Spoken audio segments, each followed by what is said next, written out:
In the beginning was the great cosmic birth, when the Creator created the vast heaven and earth. The heavens, the sky, the vacuum of space, and the earth, or the matter, all over the place.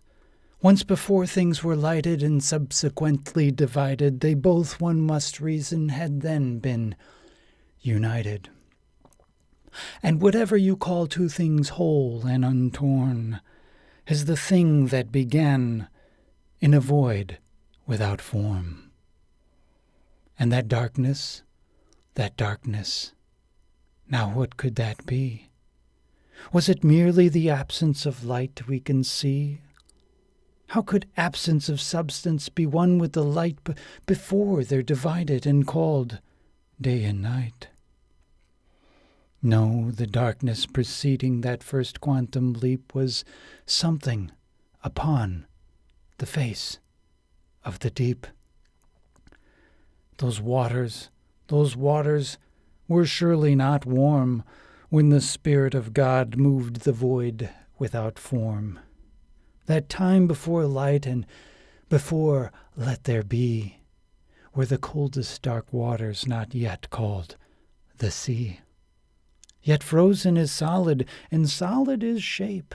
Without form is a phrase that's without an escape. So not liquid, not solid, not even a gas. Does water mean water? I'm afraid I must ask. These words we're familiar with, I suggest, ma'am or sir, aren't speaking of the things that are, but were.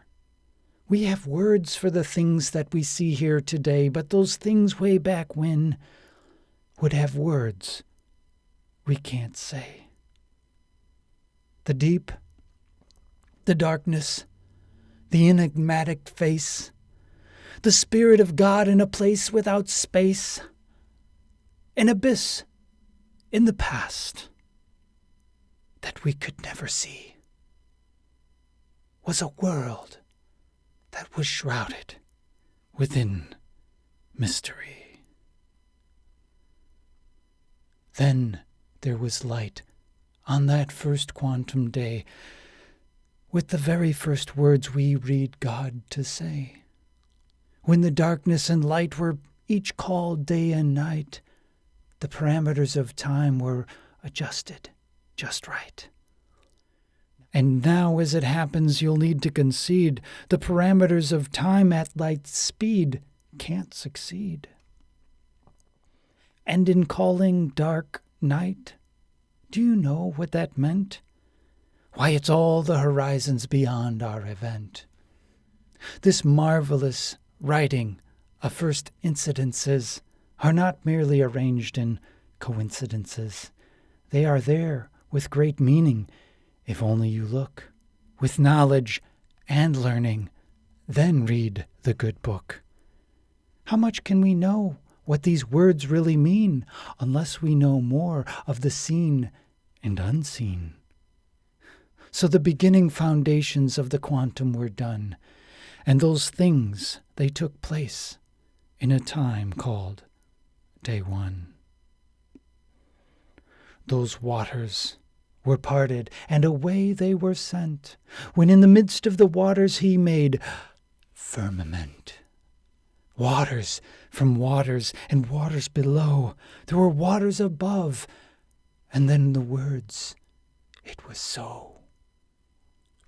Now you might not quite be the biggest Bang fan, but I tell you here, friend, space began to expand. In expanding, it says that the waters part ways, and that's how they divided this second of days. Then we read in the next verse, that verse after 7, he decided to name the firmament heaven. And while in dimensions of 3 we can see there's a puzzle, a mystery that occurred here to me. This very first day one might see it all. It's the only creation day it doesn't say God saw. This work of separation is a continual feat, and that's why no words here read good or complete. this firmament, this heaven, this expanding we see, is the same thing they call today dark energy. Then gathering together those waters they changed, the waters below morphed, transformed, and arranged. They changed into things you could hold in your hand and became hardened things like the solid dry land. All of the forms of matter we know either turn hard and solid or fluidically flow. And so they were named in these categories, the solid called earth and the liquid called seas. And that was just one work of two on day 3. He also made plants like the grass, herb, and tree. I'll point out one thing, if I may be so bold. There are 2 stories here that are both being told. The universal and local both have their own worth in the story of heaven and the story of earth. Let there be lights. Let them be in the sky. Let there be more and more lights than seen by an eye. Let there be a greater light to shine ever so bright, and let one be lesser to rule o'er the night. And let them be made for the following reasons, for days, nights, and years, and for signs, and for seasons. Let the instruments of measurements, so long as they last, measuring time in the present, the future, and past. So this is how time should be measured, my friends, not just today, but from beginning to end. And what these lights tell us is a much greater story, for they are the ones declaring God's glory. These days of creation are not days of man.